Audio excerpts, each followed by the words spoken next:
Hi అండి. Welcome to Ratna channel. ఎలా ఉన్నారు? అందరూ బాగున్నారు. ఈరోజు మీరు చూస్తున్నారు నాటుకోడి గుడ్డు కరపతి కూర. ఇదేంటి వెరైటీగా ఉందనుకుంటున్నారా? అవును, ఉల్లిపాయ లేకుండా చేసుకుని నాటుకోడి గుడ్డుతో కరపతి కూర చాలా బాగుంటుందండి.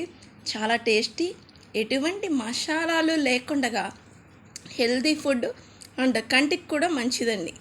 దీన్ని కరివేపాకుతోనూ అలాగే టమాటా కొన్ని ఇంగ్రీడియంట్స్ యూజ్ చేసి చేస్తారు.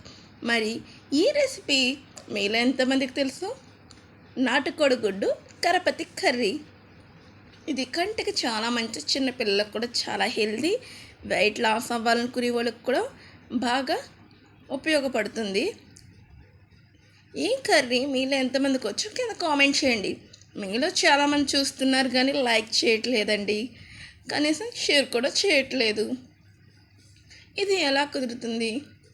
ప్లీజ్ లైక్ చేయండి, షేర్ చేయండి, సబ్స్క్రైబ్ చేయండి. Thank you for watching.